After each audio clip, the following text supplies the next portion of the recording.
Lessons learned from the 10 spies. I once read the story of the 12 spies in Numbers 13 and 14, and it hit me hard. God had already promised the land. It was theirs. But 10 of the 12 spies brought back a report so negative, so fear-soaked, it cost an entire generation their destiny. And I started to ask myself, who are the 10 in my life? Who are the people, mindsets, or voices that can kill God's word before it ever takes root? Let me tell you what I found. 1. The comparer. Like the spies who said, "We seem like grasshoppers in our own eyes and we look the same to them." Some people will always measure you against others. They make you feel small when God is calling you to stand tall. C.S. Lewis said, "Comparison is the thief of joy." But it's more than that. It's the assassin of purpose. 2. The looker, not the seer. The 10 looked at the land and saw giants. Joshua and Caleb saw promise. Seeing is more than observing. It's discerning what God is doing behind the scenes. Helen Keller once said, "The only thing worse than being blind is having sight but no vision." 3. The fact believer, not truth bearer. They reported facts, fortified cities, strong men, but they ignored the truth that God had already given them the land. Facts aren't lies, but they're incomplete without faith.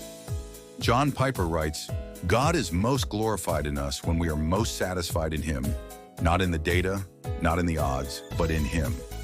4. The fault finder. They reminded Israel what they didn't have: strength, weapons, stature.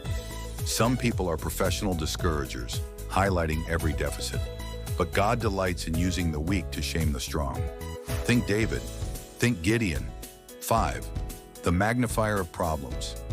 These people talk more about what's against you than who is for you. They inflate challenges and shrink God. Like Peter on the water, if you focus on the wind, you'll sink. 6. The crowd pleaser. These people echo the majority. They say what's popular, not what's prophetic. 10 out of 12 spies agreed, and they were dead wrong. Jesus said, "Wide is the road that leads to destruction." Sometimes the right path is unpopular. 7. The cynic. These are people who've been disappointed and now doubt everything. Their wounds speak louder than God's promises. They ask, "What if it doesn't work?" But faith asks, "What if it does?" Don't borrow their fear. 8. The delay dealer. Like those who wanted to choose a new leader and go back to Egypt, some people will always advocate for waiting, even when God says go. Oswald Chambers once said, "The greatest enemy of the life of faith is not sin, but good choices which are not quite good enough." 9. The blame shifter. These folks always find someone else to blame: leaders, circumstances, even God. But you can't walk into your calling dragging bitterness. Hebrews 12:15 warns us not to let any root of bitterness grow. It defiles many. 10. The hope killer.